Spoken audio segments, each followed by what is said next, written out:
লোকনাথ ব্রহ্মচারী বাবার বাণী। বাবা লোকনাথ একজন সিদ্ধ পুরুষ। তিনি মানবের কল্যাণে অসংখ্য অমৃত বাণী দিয়ে গেছেন। সত্যের মতো পবিত্র আর কিছুই নেই।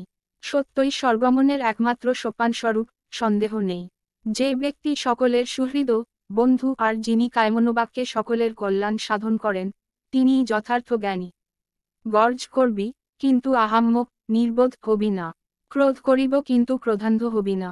দেখ, অর্থ উপার্জন করা, তা রক্ষা করা, আর তা ব্যয় করবার সময় বিষয় দুঃখ ভোগ করতে হয়। অর্থ সকল অবস্থাতেই মানুষকে কষ্ট দেয়।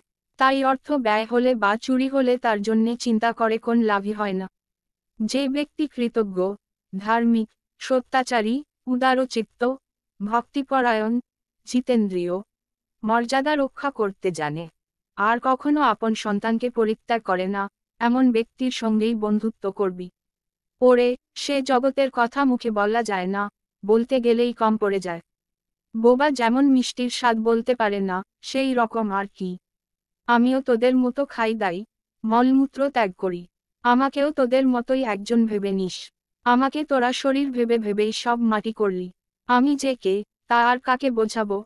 সবাই তা ছোট ছোট চাওয়া নিয়েই ভুলে রয়েছে আমার প্রকৃত আমিকে। সমাধির উচ্চতম শিখরে গিয়ে যখন পরমতত্ত্বে পৌঁছালাম, তখন দেখি আমাতে আর অখিল ব্রহ্মাণ্ডের অস্তিত্বে কোন ভেদ নেই। সব মিলেমিশে একাকার। রণে, বনে, জলে, জঙ্গলে যখনই বিপদে পড়বি, আমাকে স্মরণ করবি, আমিই রক্ষা করব। অন্ধ সমাজ চোখ থাকতেও অন্ধের মতো চলছে। এই বিরাট সৃষ্টির মধ্যে এমন কিছু নেই যাকে উপেক্ষা করা চলে বা ছোট ভাবা যায়। প্রতিটি সৃষ্টি বস্তু বা প্রাণী নিজ নিজ স্থলে সমহিমায় মহিমান্বিত হয়ে আছে জানবি। যা মনে আসে তাই করবি, কিন্তু বিচার করবি। যে কর্ম মনে তাপের সৃষ্টি করে তাই পাপ। যে কর্মের মধ্য দিয়ে আত্মসচেতন বা শান্তির ভাব মনকে ভরিয়ে তোলে তাই পুণ্য এবং স্বর্গতুল্য। ধার্মিক হতে চাইলে প্রতিদিন রাতে শোবার সময় সারাদিন কাজের হিসাব নিকাশ করবি, অর্থাৎ ভালো কাজ কি করেছিস এবং মন্দ কাজ কি করেছিস, সেটা ভেবে মন্দ কাজ যাতে আর না করতে হয় তার জন্য দৃঢ় প্রতিজ্ঞ হবি। দেখ, যেখানে ত্যাগ নেই, আছে মোহ ও আসক্তি, সেখানেই যত দুঃখ, দৈন্য ও অশান্তি।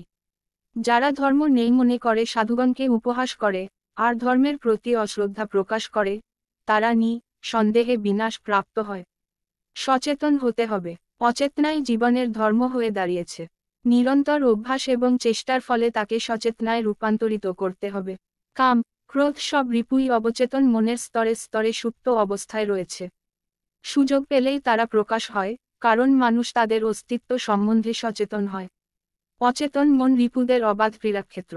মন যা বলে শোন, কিন্তু আত্মবিচার ছেড়ো না, কারণ মনের মতন প্রতারক আর কেউ নেই। মহাপুরুষদের বাক্য, শাস্ত্র বাক্যে শ্রদ্ধাবান না হলে প্রকৃত আত্মবিচার সম্ভব নয়। আত্মবিশ্লেষণের ধারাটিকে সদাজাগ্রত রাখতে না পারলে, কামবন্ধহীন শুদ্ধ মনের জগতে প্রবেশ করা যায় না। কামকলুষিত বিক্ষিপ্ত চিত্তে ধ্যান বা সমাধিও সম্ভব নয়। ক্রোধ ভালো, কিন্তু ক্রোধান্ধ হওয়া ভালো নয়। গুরু প্রদত্ত মন্ত্রের শুদ্ধাশুদ্ধ বিচার করা শিষ্যের কর্ম নয়।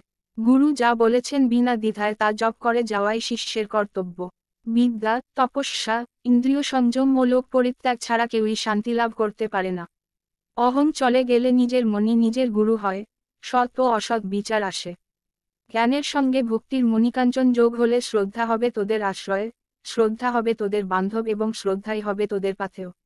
ইচ্ছায় হোক, অনিচ্ছায় হোক, যে সন্তান মায়ের আদেশ পালন করে, ভগবান তার মঙ্গল করেন।